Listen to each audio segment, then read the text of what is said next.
Welcome to What Matters Now, the Times of Israel's weekly podcast covering all the issues that are facing Israel and the Jewish world right now. So I'm your host, Amanda Borschel-Dan, here with my comrade, Haviv Rettig Gur, who is just back from London. Hi, Haviv. Such a pleasure to have you again.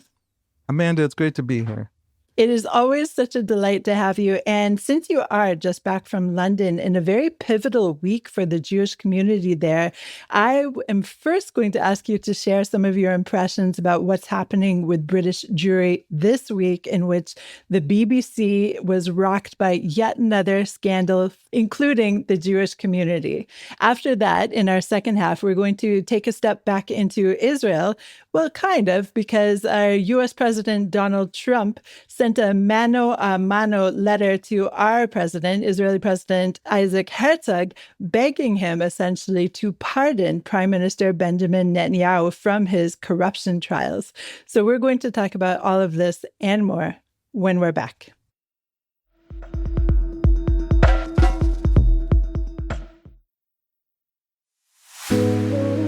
I always say, if there's one thing we need to do really well, it's delight the customer.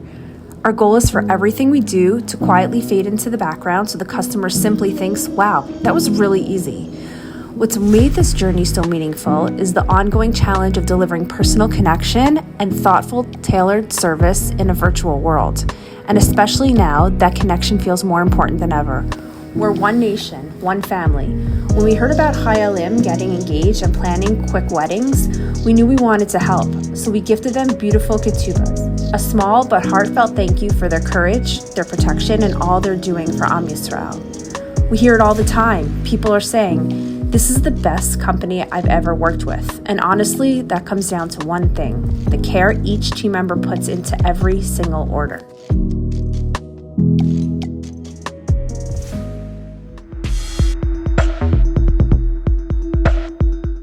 I'm Amanda Borschel-Dan here with Haviv Rettig Gur.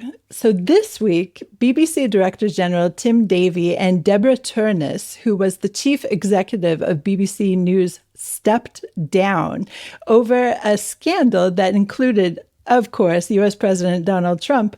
But for our purposes here at the Times of Israel, we are going to focus on how this has affected the Jewish community, because there were allegations, and in my opinion, well-founded, that the BBC has expressed a huge bias against Israel, and let's say it, perhaps even verged into antisemitism.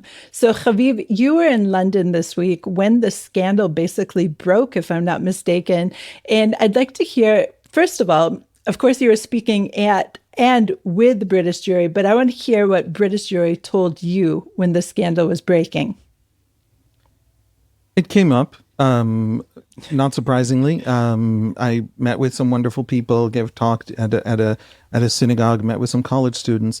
And, you know, it came up, I think I was struck by, to me, this was an enormous moment. It was the top people at the BBC, and it was over the kind of sort of petty politicization, deep politicization, but also stupid politicization. In other words, they faked a video of Trump's speech at a really important moment on a really important question. That's beyond, I mean, just as journalists, like, that's dumb. You know what I mean? I mean, every journalist has to express themselves in how the news is told. It is literally unavoidable. It is the great challenge of journalism. You got to write a headline. What's the headline of any given story?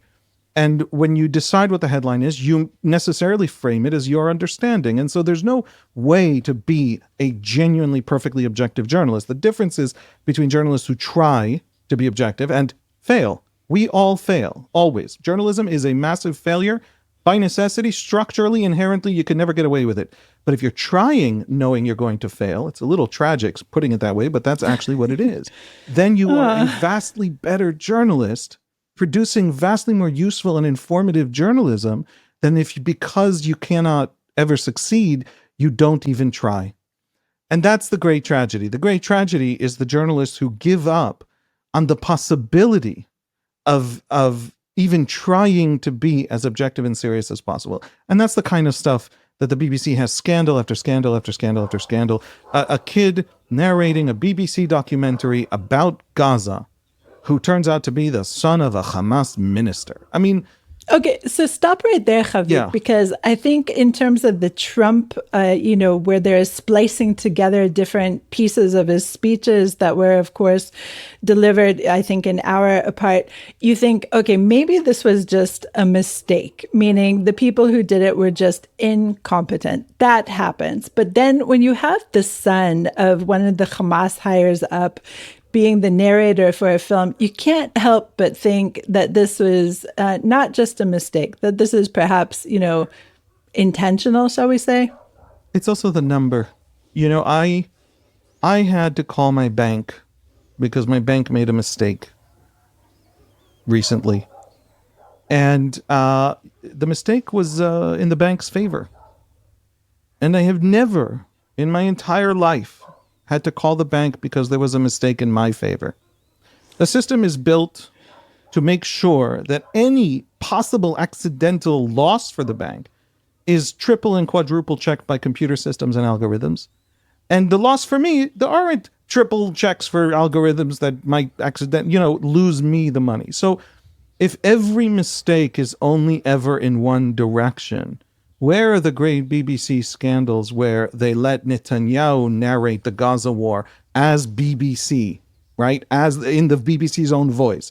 Where's the scandal where they let anybody they disagree with, any conservative in Britain, narrate the story of British immigration as the BBC's voice? It doesn't even have to be about Israel. It is an organization that has, I think, lost the sense that journalism is an act of defying the impossibility of being objective, and nevertheless, like morons, because that's what makes us useful to society, trying to do it anyway, and therefore producing that vastly better and more useful journalism.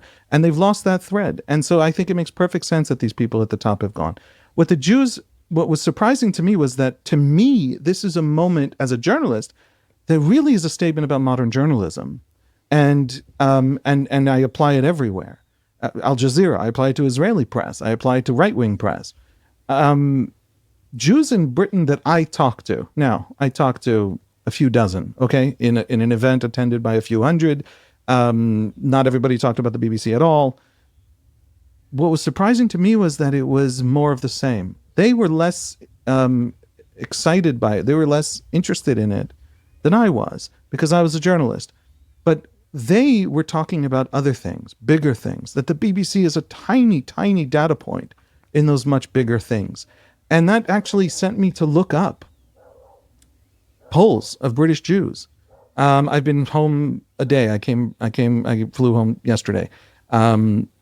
We are recording on Wednesday. So I looked up some polls of British Jews, and I suddenly understood what I heard. I heard a father tell me that his kids are picking universities right now. And amongst themselves, they literally have friends come over, and they're having this conversation, these Jewish 18-year-olds, about which colleges to go to, which universities to go to. And they have set aside a category of university called the Jewniversity. That's a university where there are enough Jews that if everyone turns on the Jews, you have a safe space. That is more important than whether it's Cambridge or Leeds. The most important thing is, are there other Jews I can fall back on?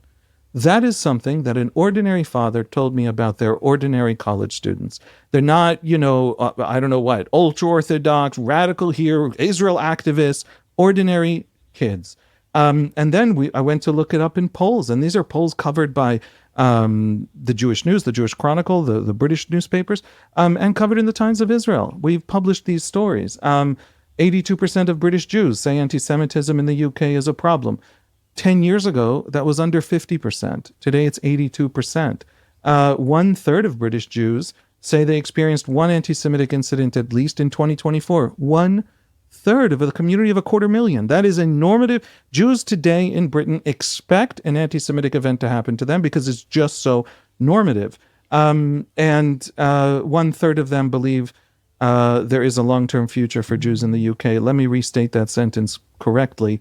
2/3 of them are not willing to tell a pollster that there's a long-term future for Jews in the UK. 2/3, meaning left-wing Jews, right-wing Jews, Haredi Jews, Reformed, secular, every kind of Jew is not sure about the future health of the Jewish community in the UK. And so I heard people talking about the return of whispering Jews. Jews had this was something that I think Yossi Klein Halevi, this Israeli public intellectual, has talked about with American Jews. That was brought out and discussed in front of me in London. I was in London for 2 days, and all of these conversations about college students, more than one, and all of these conversations about whispering, about not being sure. Every synagogue in Britain, 15 years ago, this was not true in the U.S. Today, it's true of every synagogue in the U.S. Every synagogue on earth has guards, has gates, is closed to the public, is nervous about, walking in is an act of fortification. You're passing through the fortifications by walking into a synagogue.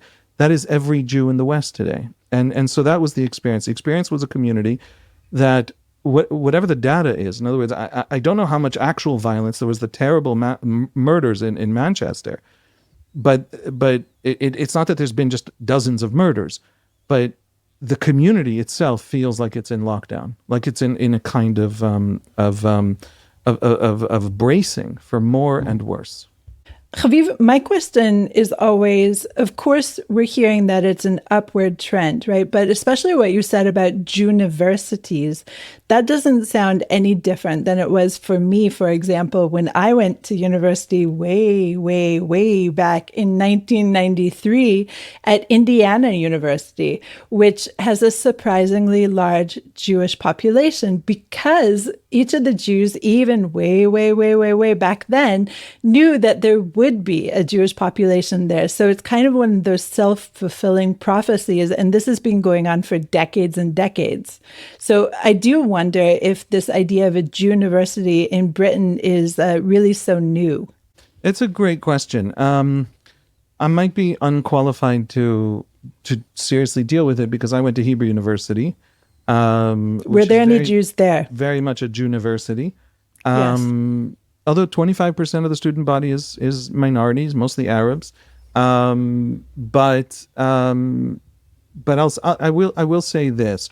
I have friends from high school in Wisconsin. I went to high school in Milwaukee, Wisconsin, who went everywhere. Went to University of Wisconsin-Madison, Indiana. Couple of them went off to Ivy Leagues, Columbia, etc. And they did think a little bit tangentially, my Jewish friends, about the Jewish community on campus. And they generally said, I need there to be some, unless they literally wanted to study Jewish studies, where you would already need, to think seriously. Indiana, by the way, has this surprisingly good, Ohio State also, surprisingly good Jewish studies, real centers. Big Red, by the way, that's where I graduated from, the Jewish Studies program. But they're few and far between. I mean, most state schools don't, and you have to pick them or pick Brandeis.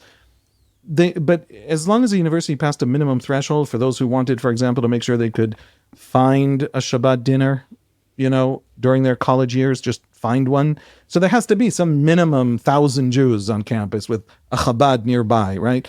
That I saw a great deal of. People who wanted to know there would be a community if they wanted a community, during their wild, exciting party years of college.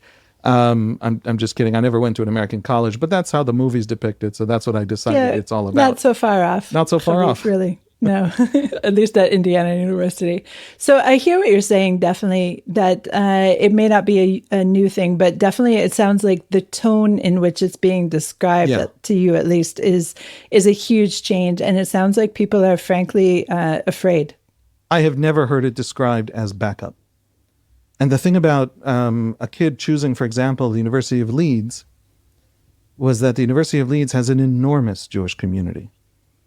And when it's big enough, by the way, I have heard this from American college kids a dozen times probably. And if the sample size of for every one of those has to represent tens of thousands in the real world.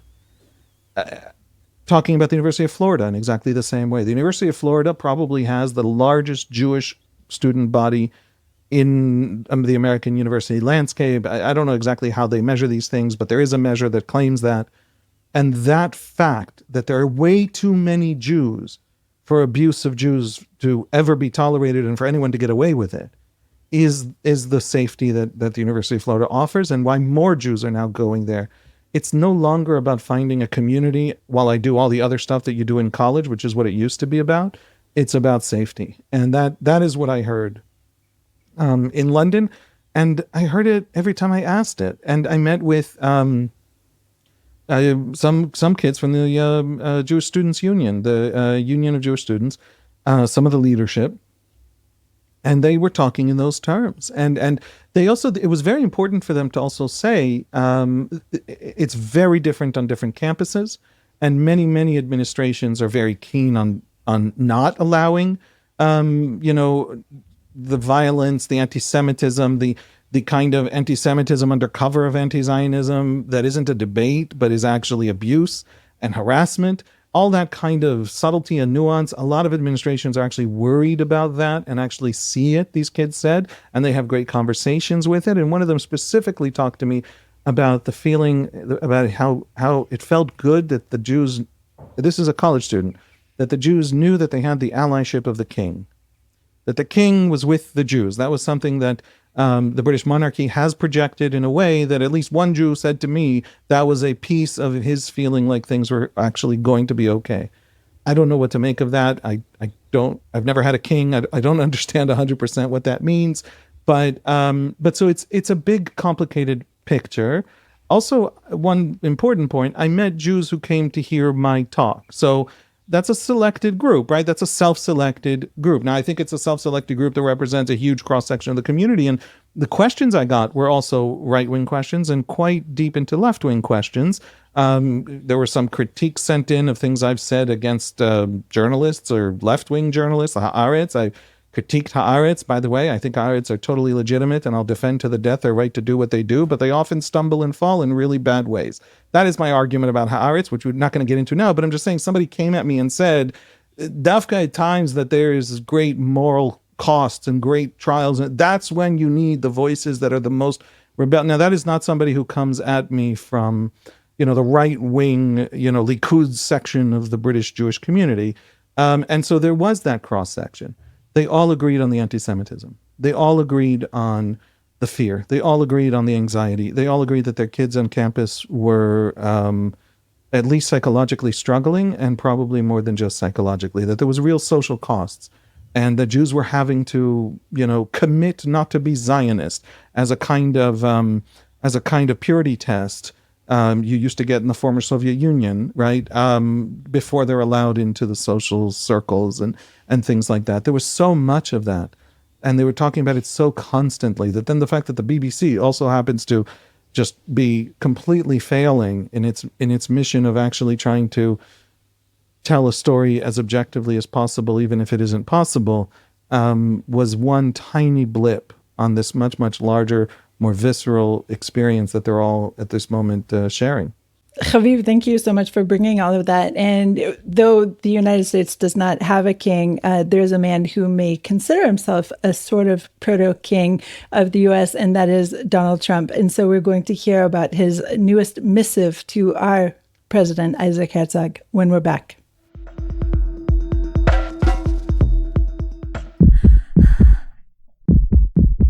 On October 7, I was here at the Nova Music Festival.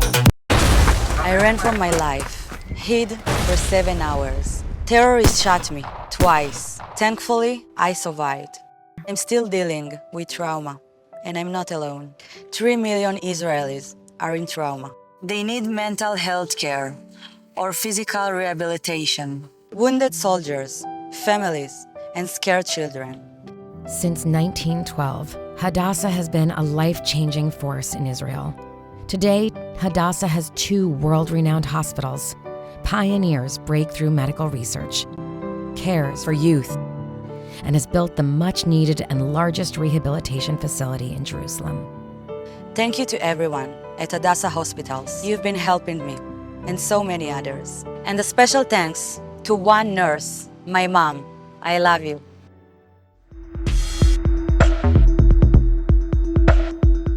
And we're back. I am Amanda Borschel-Dan here with Haviv Rettig Gur. So just shortly, a couple hours before we decided to get together today, Haviv, U.S. President Donald Trump sent a letter to President Isaac Herzog formally asking Israel's head of state to pardon Prime Minister Benjamin Netanyahu, who is on trial for corruption.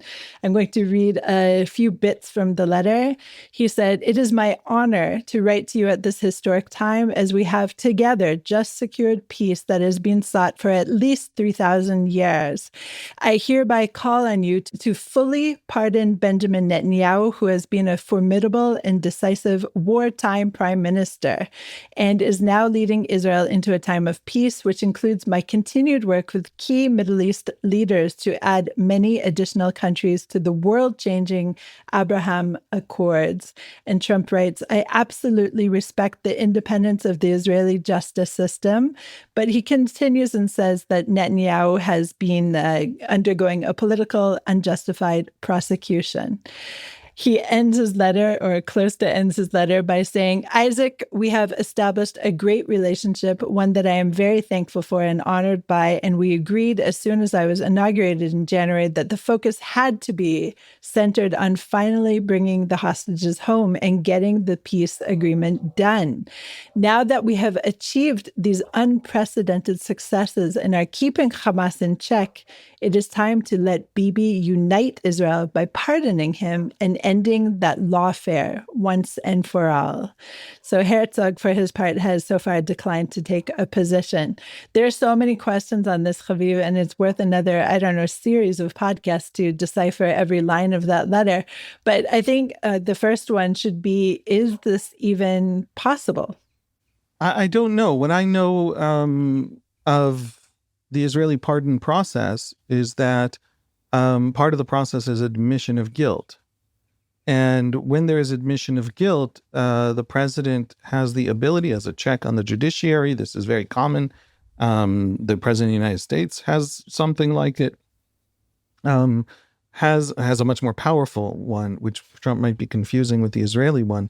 The president has the ability to grant a pardon. There's a process in the Justice Ministry and their recommendation process. And traditionally, it's not easy to get. And traditionally, it certainly isn't done for diplomatic reasons. I'm not sure Herzog has those options. If, for example, the requirement really is that Bibi admit guilt in cases 1,000, 3,000, and 4,000, breach of trust and fraud cases, and then the bribery indictment in case 4,000, if he has to admit guilt in order to get the pardon, he might himself never do it. In other words, he might turn it down. I'll tell you this much. I kind of share Trump's basic point, which is that the trial really is in the way of much more important and bigger things. There's, among people who have commented on this already that I follow, there's a little bit of a disagreement. There's a little bit of a debate. Is Trump trying to free Bibi from the trial so that, as the letter says, they can go off and make peace with Saudi Arabia? Is Trump convinced, because he's been told that by many Israeli pundits and people possibly close to Bibi, who have been telling all of us this, that Bibi is sticking it out in power because it's his best way to navigate the legal danger he's in with the trial, and if he leaves power, they'll throw him in prison. He'll have much less of the protections that he has when he's in power, literal protections, immunities, etc., but also schedule protections. He can tell the judges, I can only come to testify for 1 hour today, not 7 hours like the court asked, because I'm prime minister and there's a war with Iran, right? He can do that. And so that's one of the things keeping him in power. If that's true, then what Trump is trying to do is kind of push Bibi maybe to the place where he can finally leave power because he's not in this legal danger. And if that's true, then maybe it's an attempt to push forward the Abraham Accords by cleaning the Gaza slate, sort of taking the Gaza issue, which politically has kept the window closed for the Saudis, for some other countries, on normalization and expanding the Abraham Accords, kind of take that off the table, because the guy who ran the Gaza war, made the major decisions of the Gaza war, the only person still in power on from October 7, right, is the person who is now also gone. It's kind of a new Israel. It's kind of a new chapter. Also, possibly what Trump is doing is, this is a very transactional president. If you give Trump something he personally wants, he might use American policy in your favor. We've seen that in the Middle East. We've seen him getting gifts from the Qataris, personal gifts to him.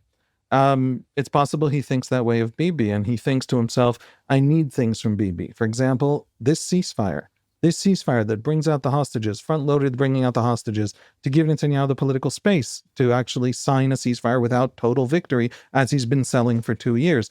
But also give Netanyahu the thing he desperately wants most, freedom from this legal danger, in order to push him toward new places that Trump wants to push him. And so the idea being, this is how you bring Bibi along if he himself would naturally resist. And so it's a gift. And there are all these possibilities in this kind of transactional moment. I'm leaning toward the transactional.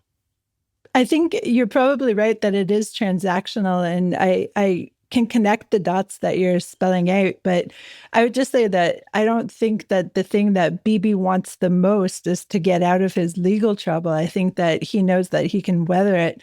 I think that the thing that Bibi wants the most is to have a really great legacy. And I think that this potentially could also deliver that, because it would, as you said, clean the slate, but it would also make Bibi the peacemaker, the one who brought the peace. So that's a huge deal too, I think. He wants the Abraham Accords. He celebrates the Abraham Accords. The Abraham Accords might be his greatest achievement thus far. Maybe competing with the 12-day Iran war, but it's going to be 15 years before we really know the result of the 12-day Iran war. The Abraham Accords are an enormous, historic feather in his cap. And if they expand, that's more of that legacy. But he also, I think, partly to your point about legacy, doesn't want to be the prime minister who was indicted on bribery charges. Bribery charges is A, 7 years of turpitude in which he cannot serve in politics, and B, prison. That's prison. You don't get convicted of a bribery indictment as a senior politician and not go to prison. Also, I'm not sure Bibi thinks he can weather this. Bibi does believe he's innocent, or that what he did wrong isn't legally wrong, it's just ethically wrong. He did take like massive amounts of ridiculous hedonistic gifts from people who were not giving him gifts because they were best friends. They were very wealthy people with economic interests in a country he happened to be the leader of. Whether it meets the legal bar of bribery or breach of trust or fraud is a different question. He does, I think he's innocent, but what I don't think he thinks is that he can get a fair trial. I think that all of his talk of the judiciary being set against him to the point where it is completely unjust, where this is not an act of justice, I believe him. I believe that he believes that. In other words, I don't think our court system is degraded to that point, but I think he does. And so I do think he's looking for an escape. I'll just say, the tragedy of this trial isn't Bibi's own suffering. The tragedy of the trial is that there is a case that the case against him, especially the most serious one, case 4000, where the bribery charge exists, isn't reasonable. And not only that, is kind of dangerous. In other words, I kind of hope Bibi can get out of this. I kind of wish that there was a pardon mechanism that would just throw this out and not have a country have to deal with the polarizing and just undermining that this trial means and that this trial represents in our politics, for the judiciary, for politics, for everything. So I hope for the good of the country that it succeeds. What do you hope succeeds, Haviv? Do you hope that the pardon succeeds, or do you hope that the case itself succeeds and shows that every man is equal under the law, which is essentially what we're saying here in Israel by putting the prime minister to these 3 trials? I'm very glad that Olmert went to prison for bribery. The bribery was clear, obvious, ridiculous. That's not the story here. And the trial that Bibi is facing is a deeply problematic trial. The argument of case 4000, the case in which he is said to have affected communications policy in favor of the Bezeq monopoly, basically delaying the laying out of internet infrastructures because Bezeq ran into internet infrastructures, and that he was bribed to do so allegedly, by very positive media coverage owned by the same guy who owned the Bezek monopoly. That's the case. If that was just gobbledygook to any listener, don't worry about it. Google it. It's not complicated. But it was an allegation that media coverage, very positive media coverage, amounts to a bribe. That's a hugely problematic legal theory because it has never, ever been tested in Israel's history, in any court, in any indictment against any sitting politician. No politician has ever faced trial in which the bribe itself, the actual content of the bribe, was positive media coverage. In fact, I talked to one law professor who wrote this article for the Times of Israel back in the good old days of the judicial reform, where we didn't have to worry about wars and Iranian missiles and Gaza and all the rest. Back in those nice happy-go-lucky days, who claimed that it's never been tried in any democracy. There's never been a precedent in a trial in which positive media coverage was ever used as a bribe in a legal theory presented by a prosecutor. Now, it's okay to innovate. It's okay to say we want this higher standard. But if you want to innovate a higher standard of what a bribe is, you start at very low courts. First of all, you legislate it, clearly. Secondly, if you haven't legislated it, but it was somehow very egregious, you start in low courts against junior people. You don't start with the sitting prime minister. That is an astonishing place to test a brand new legal theory with massive ramifications for the country. It's just irresponsible prosecution. But it goes deeper than that. I'm a journalist. I routinely talk to politicians. I routinely have conversations with politicians in which I say, I don't understand what you're doing. Obviously, X is the better way to do things. Obviously, Y has failed 6 times in the past. Why do you think it'll fail in the future? If you do X, I'm going to, by the way, support that explicitly. That's obviously the right path. If you do Y, I will publish your explanation, but I'm not going to support that.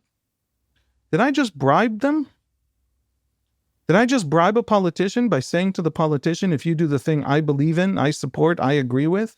I have kids in the education system. I have deep thoughts on the education system. I started my journalistic life as an education reporter. I have strong views on this issue. If you do what I want to the education system and I praise you as a journalist, am I bribing you? The very idea, this is the very first time that the Israeli legal system has ever claimed that it now needs to sit and map out the relative positivity of media coverage because it might be criminal. What shocks me in the press, in the Israeli journalistic community today, isn't that, so many people are very keen on Netanyahu being held to task, and they're not diving into the actual case. And yeah, prime minister should be held to task. And Israel proved with Olmert that it can send a prime minister to prison on bribery charges. But that was US dollars was the bribe. The bribe was in a currency. Here, we're talking about bribery as journalistic coverage. That's not dangerous for Bibi. It is, but I don't personally care all that much about Bibi, the person. That's deeply dangerous for journalism. There will now have to be, if this is a criminal, if it is criminal for Wallah to have been, by the way, Bibi contests even that Wallah's coverage of him was positive, but that's not the issue. Let's imagine that the prosecution is correct in the facts of the case, and for some reason this news website was incredibly positive after he did what the owner of the news website wanted for the owner of the news website's business interests. That means that prosecutors will now have to be literally, because it could be massively criminal and corrupt, mapping you and my media coverage. Like if we decide Lapid is the best thing since sliced bread, or if Bibi leaves and there's a contest for Likud's next leader and you and I back Israel Katz, then we have to now be investigated quietly. We're not going to be called in for questioning, but they have to map these out like they have to map out the funding in anywhere near suspected organized criminal networks, right? That's incredibly dangerous for journalism, for the freedom of journalism. It's an attempt to criminalize or legally subject to legal scrutiny the politician-journalist relationship. So I really hate Netanyahu's trial. I hate Netanyahu's trial for what it's doing to politics, for what it's doing to Netanyahu. I would love for Netanyahu to be tested on his own mistakes and successes. I happen to have come out 1,000 times on his mistakes. I am not shy about it. But this trial is something that radicalized his camp, radicalized the opposition. It makes it harder to cross over between the two and have a serious conversation because he's a criminal. What are you going to, you're going to let a criminal run the place? And also, it's actually innovative, which is a very bad thing. And it's actually dangerous for journalism, which is a very bad thing. So long story short, sorry for the rant. I hope he gets pardoned and the whole trial disappears. It should never have been started. And I think Bibi has made a lot of terrible mistakes. And if you need to know which ones I think he's made, just rewind our podcast together over the years. There's quite a few. This is not a defense of Netanyahu. Haviv, I am so happy that you gave this rant. But the thing that troubles me in everything you're saying is your idea that journalists support X and they don't support Y. And that brings us essentially back to the issue that we opened with, and that was talking about the BBC's coverage and how it's slanted in one direction and against us always, right? But I would say, as your editor in the past, you're no longer writing very often, I would have been extremely troubled if you were overtly supporting X and condemning Y. Meaning, I think our job as journalists is to, of course, point out certain things that are good and certain things that are bad. But I don't think it's any of our jobs unless they're writing, opinion articles, which are so clearly marked opinion articles. I don't think it's in any of our interest as journalists to be supporting X and condemning Y. We are meant to be objective, and that is what we try and strive to do, at least at the Times of Israel. We are not a branded outlet such as, The Guardian is so deeply associated with the Labour Party, and so you can understand their stances. We are not that. And it just makes me really, upset to even consider the idea that journalists should be wrapped up in this case and fear for their, freedom of press because they can't support X and condemn Y. That's not our job. Our job is to let it out, to expose X and expose Y. I completely, how should I put this? There's a difference between substantive opinion and partisanship. And so if you support something because it is right-wing or support something because it is left-wing, then you're totally failing journalism. If you support something because you think it might just work, for example, at the Times of Israel, during judicial reform, we had some very serious debates. And some people argued that judicial reform, because of how Yariv Levin presented it, because when you map out all of his different measures, actually the Supreme Court's opinion no longer is any kind of check on any kind of executive or legislative power. The executive legislative in Israel is basically a unitary power. And so we actually have a system with very, very few checks left, if any serious checks other than an election, which everybody since the founders of America introduced democracy into the modern age knows, because it's in the freaking Federalist Papers, is not enough of a check on executive and legislative power, on the tyranny of the majority, etc. And so a lot of people at the Times of Israel, I think including our chief, David Horowitz, argued that this was actually a serious blow to Israeli democracy. And then I came along and said, it is problematic the way Yariv Levin presented it, but the court really is this weird, crazy, powerful outlier in all of the courts of all the world, of all the free world. And what we actually need, and where Likud's irresponsibility comes to play, is we do need to weaken this unbelievably powerful court on standing, justiciability, almost everything. But we need new checks introduced. It's insane that we're going to lose this one last bastion, which is the least democratic piece of any democratic system, is the court. So I said, well, so let's have a new House of Parliament. Let's have a mandatory primary to help separate between cabinet and Knesset by not having the members of the parliamentary majority actually appointed by the people sitting in the government, which is the current system, basically. And I had all these suggestions. Let's have a Bill of Rights that weakens the court's ability to throw out a decision made by the executive, but strengthens the court's ability to roll back abuses by police because there's a clear Bill of Rights. Let's have that passed in the Knesset. All these kinds of suggestions. Now, we had opinions. What those opinions were not was partisan. They were detailed, substantive opinions. And those are two different things, I think. It's the difference to me between opinion and analysis. An analysis is a careful tracing of the argument it can reach a conclusion. The important thing is the walking through the argument. So if somebody read my essays, if somebody read, David sometimes published things that he put the word op-ed at the top of, and sometimes he always publishes and he's very op-ed. careful to, right? Because he doesn't want you to think that this is right. And by the way, when he thought that my piece that I titled Analysis went over into actually, you just don't like this thing, you haven't taught me why this is a necessary conclusion, he himself changed my label on my piece to op-ed, and that's exactly the right thing for an editor to do. But all of that is over here on the side is secondary, because what I don't want, whether it's opinion journalism, analysis journalism, or news journalism, and all of their different standards, and they kind of merge sometimes, and they're hard to always tell the difference. We're not dealing with, physics. There's a lot of uncertainty. There's famously uncertainty in physics now. But the point is, there's a lot of uncertainty here. But what I definitely don't want is prosecutors tracking our opinions to see if we happen to be favoring any politician too much. I want a journalist to be allowed to fall madly in love with a politician and become a polar. Now, if that means they lose their audience, they lose their audience. They lose their job because their editor doesn't like that happened to them. They lose their job. Those are legitimate outcomes of freedom of speech. But if a prosecutor begins to follow my views, I have strong views on education policy. I have strong views on judicial reform. I have strong views on these things. I might be wrong, and I might lose jobs and readers for these views.